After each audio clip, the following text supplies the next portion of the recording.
Hi hello ನಮಸ್ತೆ welcome to ಗೊಂಬೆ ಲೋಕ. ಎಲ್ಲ ಹೇಗಿದ್ದೀರಾ? ಹೋಪ್ ಎಲ್ಲ ಚೆನ್ನಾಗಿದ್ದೀರಾ ಅಂತ ಅನ್ಕೊಂತೀನಿ. ನಾನು ಕೂಡ ತುಂಬಾನೇ ಚೆನ್ನಾಗಿದ್ದೀನಿ. ಇವತ್ತು ಬೆಳಗ್ಗೆಯಿಂದ ಬ್ಲಾಗ್ ಸ್ಟಾರ್ಟ್ ಮಾಡಿದ್ದೀನಿ. ಬೆಳಗ್ಗೆ ಟಿಫಿನ್ ಎಲ್ಲ ಮುಗಿಸ್ಕೊಂಡು ಮಧ್ಯಾಹ್ನಕ್ಕೆ ಲಂಚ್ ಪ್ರಿಪೇರ್ ಮಾಡ್ಬಿಡೋಣ, ಸ್ವಲ್ಪ ಔಟ್ ಸೈಡ್ ಹೋಗೋದೆಲ್ಲ ಇತ್ತು.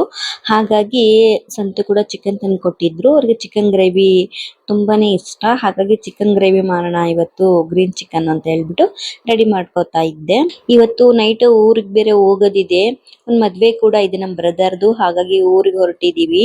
ಅದಕ್ಕೆ ಎಲ್ಲ ಕೆಲಸನೂ ಬೇಗ ಮುಗಿಸ್ಕೊತಾ ಇದ್ದೀನಿ. ನಾನು ಅಡಿಗೆ ಮಾಡೋವಾಗ್ಲೇನೆ ಪಾತ್ರೆ ಎಲ್ಲ ತೊಳ್ಕೊಂಡ್ಬಿಡ್ತೀನಿ, ಯಾಕಂದ್ರೆ ಆಮೇಲೆ ವಿಡಿಯೋ ಶೂಟ್ ಮಾಡ್ಕೊಂಡು ಆಮೇಲೆ ಎಲ್ಲ ಅಡಿಗೆ ಮುಗ್ದ ಮೇಲೆ ಪಾತ್ರೆ ತೊಳಿಯಕ್ ಹೋದ್ರೆ ತುಂಬಾ ಟೈಮ್ ಆಗೋಗ್ಬಿಡುತ್ತೆ. ಹಾಗಾಗಿ ಅಡಿಗೆ ಮಾಡ್ಕೊಂತಾನೆ ನಾನು ಸಮಯ ಸಿಕ್ಕಾಗೆಲ್ಲ ಪಾತ್ರೆ ಈಗ ತೊಳ್ಕೊಂಡ್ಬಿಡ್ತೀನಿ. ಈ ತರ ಮಾಡಿದ್ರೆ ಟೈಮ್ ಕೂಡ ಸೇವ್ ಆಗುತ್ತೆ, ನಮ್ಗೆ ಕೆಲಸ ಕೂಡ ಬೇಗ ಆಗೋಗುತ್ತೆ. ನಾನು ಗೊಂಬೆ ಮತ್ತೆ ಅಮ್ಮ ಮಾತ್ರ ಊರಿಗೆ ಹೋಗ್ತಾ ಇರೋದು. ಸಂತು ಬರ್ತಾ ಇಲ್ಲ, ಅವ್ರಿಗೇನೋ ಮೀಟಿಂಗ್ ಇದೆ, ವರ್ಕ್ ಇದೆ ಅಂತ ಹೇಳ್ಬಿಟ್ಟು ಅವರು ಬರ್ತಾ ಇಲ್ಲ. ಮದ್ವೆ ಶನಿವಾರ ಭಾನುವಾರ ಇರೋದ್ರಿಂದ ಮದ್ವೆ ಮುಗಿಸ್ಕೊಂಡ್ ಬರೋಣ ಅಂತ ನಾವು ಸ್ವಲ್ಪ ಒಂದೆರಡು ದಿನ ಬೇಗನೆ ಹೋಗ್ತಾ ಇದ್ದೀವಿ. ಗೊಂಬೆ ಅವ್ರ ಅಪ್ಪಾಜಿನ ಬಿಟ್ಟು ಯಾವತ್ತೂ ಇಲ್ಲ. ಫಸ್ಟ್ ಟೈಮ್ ಅವಳು ಅವ್ರ ಅಪ್ಪಾಜಿನ ಬಿಟ್ಟು ಊರಿಗೆ ಹೋಗ್ತಾ ಇದ್ದು, ನೋಡ್ಬೇಕು ಹೇಗೆ ರಿಯಾಕ್ಟ್ ಮಾಡ್ತಾಳೋ ಅಂತ. ನಾನು ಅಡಿಗೆ ಕೆಲಸ ಮುಗಿಸೋ ಅಷ್ಟ್ರಲ್ಲಿ ಗೊಂಬೆ ಕೂಡ ಎದ್ಮೇಲೆ ಅವಳಿಗೂನು ಸ್ನಾನ ಮಾಡಿಸಿ ಅವಳಿಗೆ ತಿಂಡಿ ತಿನ್ಸಿ ಒಂದ್ ಸ್ವಲ್ಪ ಹೊತ್ತು ಟೈಮ್ ಸ್ಪೆಂಡ್ ಮಾಡಿ ಮಧ್ಯಾಹ್ನ ಊಟ ಎಲ್ಲ ಮುಗಿಸ್ಕೊಂಡು ಸ್ವಲ್ಪ ಶಾಪಿಂಗ್ ಇದೆ ಅಂತ ಹೇಳ್ಬಿಟ್ಟು ವಿಶಾಲ್ ಮಾರ್ಟಿಗೆ ಬಂದ್ವಿ. ಗೊಂಬೆನ ಫಸ್ಟ್ ಟೈಮ್ ನಾವು ಶಾಪಿಂಗ್ ಕರ್ಕೊಂಡ್ ಬಂದಿರೋದು. ನೋಡಿ ಎಷ್ಟು ಚೆನ್ನಾಗಿ ಆಟ ಆಡ್ತಾ ಇದ್ದಾಳೆ ಅದ್ರಲ್ಲಿ ಕುತ್ಕೊಂಡು ಅಂತ. ಹಠನೇ ಮಾಡ್ತಾ ಇಲ್ಲ ಅವಳು, ಎದ್ದು ಬರ್ತಾ ಇಲ್ಲ, ಕರ್ಕೊಳಕ್ ಹೋದ್ರು ಬರಲ್ಲ ಅಂತಾಳೆ. ಅದ್ರಲ್ಲೆಲ್ಲ ಐಟಮ್ಸ್ ಎಲ್ಲ ಹಾಕಿದ್ವಲ್ವಾ, ಅದನ್ನ ನೋಡ್ಕೊಂಡ್ ಆಟ ಆಡ್ತಾ ಇದ್ಲು. ಗೊಂಬೆಗೆ ಔಟ್ ಸೈಡ್ ಹೋಗೋದಂದ್ರೆ ತುಂಬಾ ಇಷ್ಟ.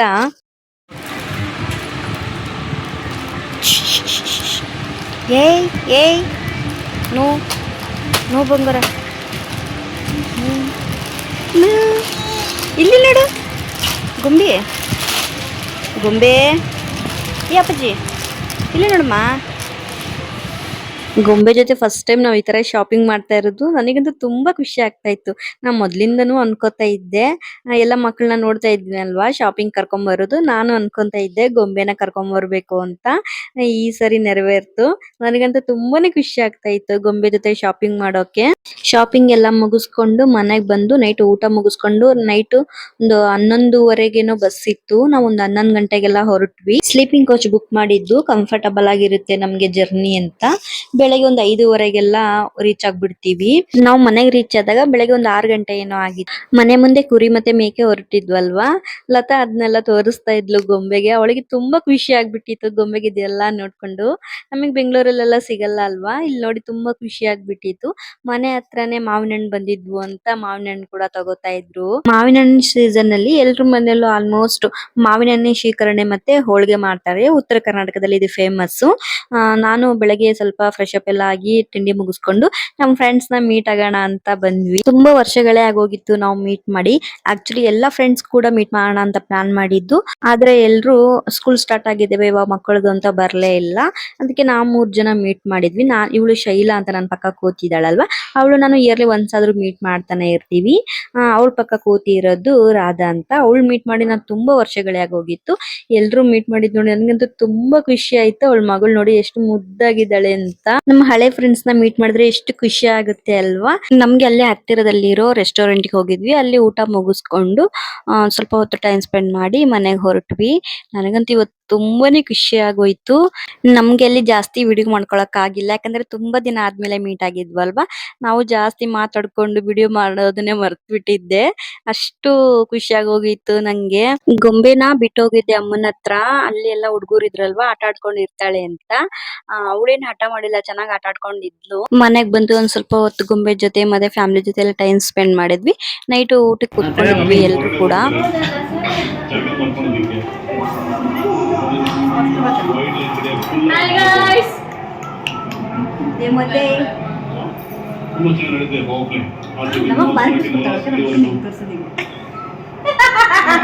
ಹೀಗೆ ಫ್ಯಾಮಿಲಿ ಎಲ್ಲ ಒಟ್ಟಿಗೆ ಕುತ್ಕೊಂಡು ಊಟ ಮಾಡೋಕೆ ಎಷ್ಟು ಖುಷಿ ಆಗುತ್ತೆ ಅಲ್ವಾ. ಊಟ ಎಲ್ಲ ಮುಗಿಸ್ಕೊಂಡು ಒಂದ್ ಸ್ವಲ್ಪ ಹೊತ್ತ ವಾಕ್ ಮಾಡ್ತಾ ಇದ್ವಿ ಮನೆ ಹತ್ರನೇ. ತುಂಬಾ ದಿನ ಆದ್ಮೇಲೆ ಈ ತರ ಫ್ಯಾಮಿಲಿ ಮೀಟ್ ಆದಾಗ ಎಷ್ಟು ಖುಷಿ ಆಗುತ್ತೆ ಅಲ್ವಾ. ನನಗಂತೂ ತುಂಬಾನೇ ಖುಷಿ ಆಯ್ತು. ಸಂತು ಕೂಡ ವಿಡಿಯೋ ಕಾಲ್ ಮಾಡಿದ್ರು, ಅವ್ರ ಜೊತೆ ಕೂಡ ಮಾತಾಡ್ದೆ. ನಾನು ಸಂತೂನ್ ಬಿಟ್ಟು ಊರಿಗೆ ಹೋಗೋದು ತುಂಬಾ ಕಡಿಮೆ, ಹೋದ್ರೆ ಇಬ್ರು ಹೋಗ್ತಿವಿ, ಇಬ್ರು ಜೊತೆಗ್ ಬಂದ್ಬಿಡ್ತೀವಿ. ಈ ಸರಿ ಸಂತು ಬಂದಿರ್ಲಿಲ್ಲ, ಮೀಟಿಂಗ್ ಇತ್ತು ಅಂತ. ಹಾಗಾಗಿ ಅವ್ರು ಒಬ್ರಿಗೆ ಮನೇಲಿ ಬೋರ್ ಆಗ್ಬಿಟ್ಟಿದೆ, ಮಗಳು ಕೂಡ ಇಲ್ಲ ಅಲ್ವಾ. ಹಾಗಾಗಿ ನೋಡಿ ಊಟ ಮಾಡಿಸ್ತಾ ಇದಾರೆ. ಸಂತು ಹೇಳ್ತಾ ಇದ್ದಾರೆ, ನೋಡ್ ಮನೇಲಿ ಯಾರು ಇಲ್ಲ, ಮನೆ ಬಿಕೋ ಅನಿಸ್ತಾ ಇದೆ, ತುಂಬಾ ಬೇಜಾರಾಗ್ತಾ ಇದೆ. ಗೊಂಬೆ ಜೊತೆ ಡೈಲಿ ಆಟ ಆಡ್ತಾ ಇದ್ರಲ್ವಾ, ಗೊಂಬೆ ಕೂಡ ಇಲ್ಲ ಇವಾಗ. ಡ್ಯೂಟಿ ಮುಗಿಸ್ಕೊಂಡ್ ಮನೆಗ್ ಬಂದ್ರೆ ಯಾರ ಜೊತೆ ಮಾತಾಡೋದು, ಮನೇಲಿ ಯಾರು ಇರಲ್ಲ ಏನಿಲ್ಲ ಅಂತ ಹೇಳ್ತಾ ಇದ್ರು. ಸಂತು ಕೂಡ ಜಾಸ್ತಿ ನಮ್ಮನ್ ಬಿಟ್ಟು ಎಲ್ಲೂ ಹೋಗಲ್ಲ, ಹಾಗಾಗಿ ಅವ್ರಿಗೆ ತುಂಬಾನೇ ಬೇಜಾರಾಗ್ತಾ ಇತ್ತು ಮನೇಲಿ. ಮಾರ್ನಿಂಗ್ ಮದ್ವೆಗೆ ಅಂತ ನಾನು ಮತ್ತೆ ಲತಾ ಬಂದ್ವಿ. ಗೊಂಬೆ ಮತ್ತೆ ಅಮ್ಮ ಅಲ್ಲೇ ಇದ್ದಾರೆ. ಏನ್ ಗೊತ್ತಾ, ಮದ್ವೆಗೆ ಅಂತಾನೆ ನಾವು ಬಂದಿದ್ದು ಅಲ್ಲಿಂದ, ಆದ್ರೆ ಮದ್ವೆಗ್ ಬರಕ್ ಆಗಿಲ್ಲ ನೋಡಿ. ಗೊಂಬೆಗೆ ಜ್ವರ ಬಂದ್ಬಿಟ್ಟಿತ್ತು, ಅವಳಿಗೆ ಸಿರಪ್ ಎಲ್ಲ ಹಾಕಿದ್ದೆ, ಕಡಿಮೆ ಆಗಿತ್ತು. ನೈಟ್ ನಾವು ರಿಸೆಪ್ಷನ್ ಕೂಡ ಬರಕ್ ಆಗ್ಲಿಲ್ಲ, ಅವಳಿಗೆ ಜ್ವರ ಇದ್ರಿದ್ರಿಂದ. ಅದಕ್ಕೆ ಬೆಳಗ್ಗೆ ಮದ್ವೆಗ್ ಬಂದೆ ನಾನು. ಏನ್ ಗೊತ್ತಾ, ನಿನ್ನೆ ಜ್ವರ ಬಂದಿತ್ತಲ್ವಾ, ಹಾಗಾಗಿ ಅಮ್ಮ ಕರ್ಕೊಂಡ್ ಹೋಗೋದ್ ಬೇಡ ಅವಳನ್ನ ಅಂತಂದ್ರು.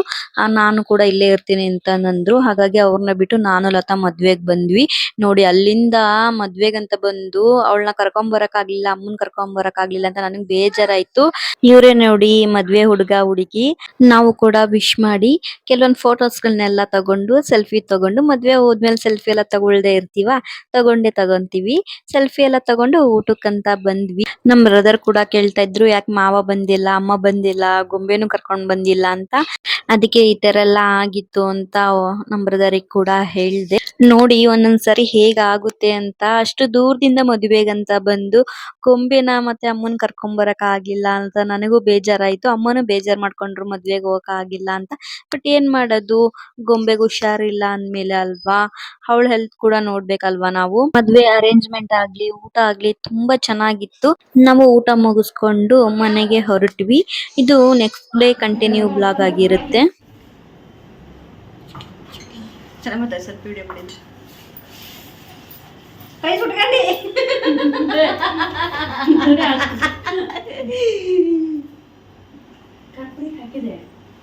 ಏನದು, ಇದು ನೋಡಿ ರೊಟ್ಟಿ ಜೊತೆ ಹಸಿ ಪಲ್ಯ ಹಸಿ ಕಾಳಿನ ಪಲ್ಯ, ಪಲ್ಯ ಸಂತು ಮೊಬೈಲ್ ಇನ್ನೂ ಚೆನ್ನಾಗಿದೆ. ಕೊಡ್ತಾನೆ ಅಂದ ನನಗೆ, ಮತ್ತೆ ಅವ್ನು ಬೇರೆ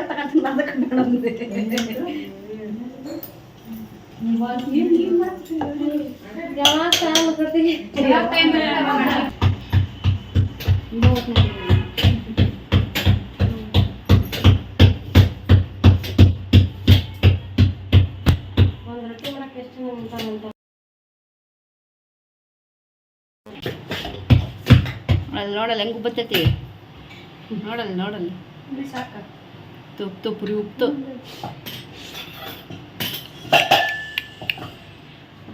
ನನಗೆ ಪುರಿ ಉಬ್ಬೈತು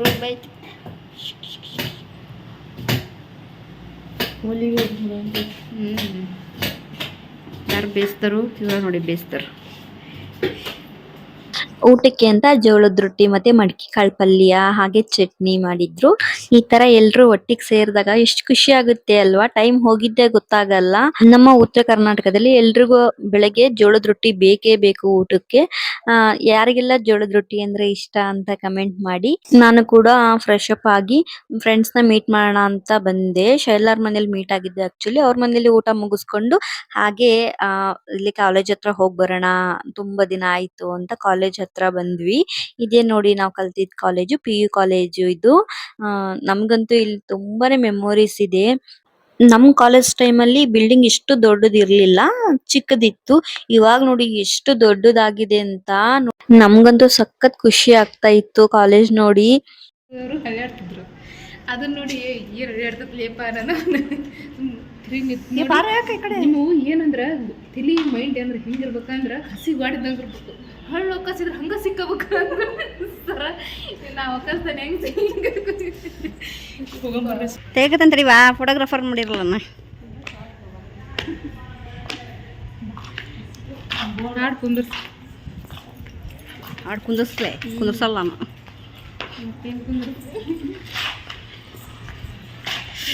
ನಮ್ಮ ಕಾಲೇಜ್ ನಾನೆಲ್ಲ ಹೋಗೇನಿ ಏನೋ ಗೊತ್ತಿಲ್ಲ ನಮ್ PU ಕಾಲೇಜಲ್ಲಿ ಎಷ್ಟು ಮೆಮೊರೀಸ್ ಗಳಿದಾವೆ ಅಂದ್ರೆ ಅವಾಗೆಲ್ಲ ನಮ್ ಕೈಲಿ ಫೋನ್ ಎಲ್ಲ ಇರ್ಲಿಲ್ಲ ಏನು ಫೋಟೋಸ್ ಆಗ್ಲಿ ಇದಾಗ್ಲಿ ನಮ್ ಕಡೆ ಜಾಸ್ತಿ ಏನೂ ಇಲ್ಲ ನಾವು ಕಾಲೇಜ್ ಹೋಗೋ ಟೈಮ್ ಅಲ್ಲಿ ಫೋನ್ ಎಲ್ಲ ಕೊಡಿಸ್ತಾ ಇರ್ಲಿಲ್ಲ ಮನೇಲಿ ಬಟ್ ಒಂದೊಂದ್ಸರಿ ಅನ್ಸುತ್ತೆ ಫೋನ್ ಇದ್ದಿದ್ರೆ ಅಟ್ಲೀಸ್ಟ್ ಫೋಟೋಗಳನ್ನ ವಿಡಿಯೋಸ್ನ ಎಲ್ಲ ತಗೊಂಡಿದ್ರೆ ಮೆಮೋರ್ಸ್ಗೆ ತುಂಬಾ ಚೆನ್ನಾಗಿರ್ತಿತ್ತು ಅಂತ ಆದ್ರೆ ಏನ್ ಗೊತ್ತಾ ಫೋನ್ ಇಲ್ದೇ ಇರೋ ಆ ದಿನಗಳು ತುಂಬಾನೇ ಚೆನ್ನಾಗಿದ್ವು ಗೋಲ್ಡನ್ ಟೈಮ್ ಅದು ಅಂತ ಹೇಳ್ಬೋದು ಅಷ್ಟು ಚೆನ್ನಾಗಿತ್ತು ಆ ದಿನಗಳು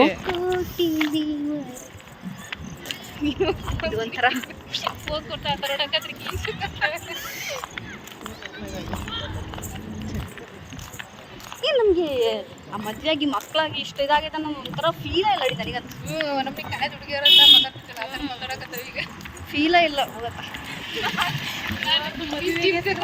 ಹಾಗೆ ಸ್ವಲ್ಪ ಹೊತ್ತು ಟೈಮ್ ಸ್ಪೆಂಡ್ ಮಾಡಿ ಹಾಗೆ ದೇವಸ್ಥಾನಕ್ಕೆ ಕೂಡ ಹೋಗಿ ಮನೆಗೆ ಬಂದ್ವಿ ಗೊಂಬೆನ ಕರ್ಕೊಂಡು ನಮ್ಮ ಚಿಕ್ಕ ಮಾವರ ಮನೆಗೆ ಬಂದ್ವಿ ನೋಡಿ ಗೊಂಬೆಗೆ ಚೌಕಾಲಿ ಕಟ್ಬಿಟ್ಟು ಆಟ ಆಡಿಸ್ತಿದ್ದಾರೆ ಗೊಂಬೆ ಅಂದರೆ ನಮ್ಮ ಮನೇಲಿ ಎಲ್ರಿಗೂ ತುಂಬಾ ಇಷ್ಟ ಅದರಲ್ಲೂ ಸೃಜನ್ ಮತ್ತು ಸಹನಾ ಅಂತೂ ಗೊಂಬೆನ ಅವಾಗಲೂ ಎತ್ಕೊಂಡು ಓಡಾಡ್ತಾ ಇರ್ತಾರೆ ಚಿನ್ನ ನಿನ್ನ ಮುದ್ದಾಡುವೆ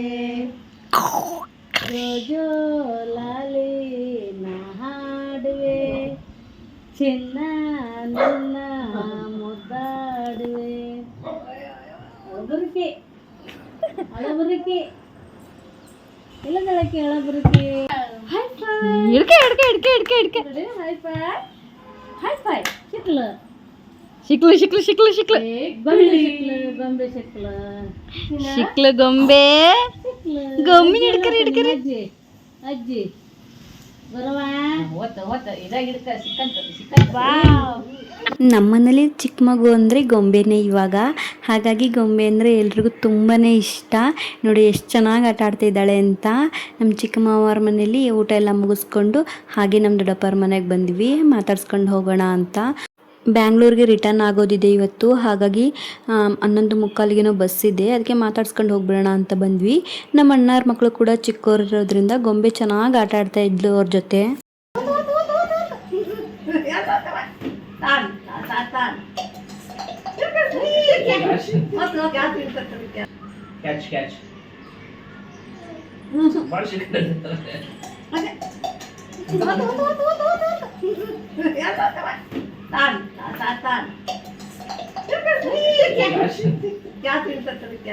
ಗೊಂಬೆ ಕೂಡ ತುಂಬ ಚೆನ್ನಾಗಿ ಆಟ ಆಡ್ತಾ ಇದ್ಲು ನಮ್ಮಮ್ಮ ನಮ್ಮ ಜೊತೆನೇ ಇರೋದ್ರಿಂದ ನಾವು ಊರಲ್ಲಿರೋ ಮನೆನ ಬಾಡಿಗೆ ಕೊಟ್ಟಿದ್ದೀವಿ ಹಾಗಾಗಿ ಊರಿಗೆ ಬಂದಾಗ ಒಂದ್ಸರಿ ಮನೆ ನೋಡ್ಕೊಂಡು ಬರ್ತೀವಿ ಇಲ್ಲಾಂದರೆ ನಮಗೆ ಕಂಪ್ಲೀಟೇ ಅನಿಸಲ್ಲ ಊರಿಗೆ ಬಂದಿದ್ದು ಹಾಗೆ ಗೊಂಬೆನ ಕೂಡ ಕರ್ಕೊಂಡೋಗಿ ಮನೆಯೆಲ್ಲ ತೋರಿಸ್ಕೊಂಡು ಬಂದ್ವಿ ಎಲ್ಲ ರಿಲೇಟಿವ್ಸ್ ಮನೆನೂ ಹತ್ರನೇ ಇರೋದು ಊರಲ್ಲಿ ಹಾಗಾಗಿ ಎಲ್ರ ಮನೆಗೂ ಹೋಗ್ಲೇಬೇಕಾಗುತ್ತೆ ನಾವು ಊರಿಗೆ ಹೋದ್ರೆ ಹಾಗೆ 11:45 ಏನೋ ಬಸ್ ಇತ್ತು ನಾವು ಬ್ಯಾಂಗ್ಳೂರ್ಗೆ ರಿಟರ್ನ್ ಆದ್ವಿ ನನ್ಗೆ ಬರ್ಬೇಕಾದ್ರೆ ವಿಡಿಯೋ ಮಾಡ್ಕೊಳಕ್ ಆಗ್ಲಿಲ್ಲ ಗೊಂಬೆ ತುಂಬಾ ಅಳ್ತಾ ಇದ್ಲು ಕಂಟ್ರೋಲ್ ಮಾಡಕ್ಕೆ ಆಗ್ಲಿಲ್ಲ ನನಗೆ ಒಂಥರ ಭಯ ಆಗೋಯ್ತು ಏನಪ್ಪಾ ಇವಾಗ ಹೇಗ್ ಜರ್ನಿ ಮಾಡೋದು ಇಷ್ಟೊಂದು ಅಳ್ತಾ ಇದ್ದಾಳೆ ಬಸ್ಸಲ್ಲಿ ಸುಮ್ನೆ ಇರ್ತಾಳ ಇಲ್ವಾ ಅಂತ ಆದ್ರೆ ಅವಳು ಬಸ್ ಸ್ಟಾಂಡಿಗೆಲ್ಲ ಬಂದ್ಮೇಲೆ ಅಳೋದ್ ನಿಲ್ಸ್ಬಿಟ್ಲು ಆಮೇಲೆ ಆರಾಮಾಗಿದ್ಲು ನೋಡಿ ಇದು ಬ್ಯಾಂಗ್ಳೂರ್ ಟೋಲ್ ಹತ್ರ ಅವ್ರು ಬೆಳಗ್ಗೆ 4:15 ಹೂ ಮಾರಕ್ಕೆ ಬಂದಿದ್ರು ನೋಡಿ ಒಬ್ಬೊಬ್ಬರ ಲೈಫ್ ಒಂದೊಂದ್ ತರ ಇರುತ್ತೆ ಜೀವನದಲ್ಲಿ ಎಷ್ಟು ಕಷ್ಟ ಇರುತ್ತೆ ಅಲ್ವಾ ಬ್ಲಾಗ್ ನಾ ಇಲ್ಲಿಗೆ ಎಂಡ್ ಮಾಡ್ತಾ ಇದ್ದೀನಿ ಈ ಬ್ಲಾಗ್ ನಿಮಗೆ ಇಷ್ಟ ಆದ್ರೆ ಲೈಕ್ ಮಾಡಿ ಕಮೆಂಟ್ ಮಾಡಿ ಹಾಗೆ ಶೇರ್ ಮಾಡಿ ನಮ್ಮ ಚಾನೆಲ್ ನ ಸಬ್ಸ್ಕ್ರೈಬ್ ಕೂಡ ಮಾಡ್ಕೊಳ್ಳಿ ಥ್ಯಾಂಕ್ ಯು ಫಾರ್ ವಾಚಿಂಗ್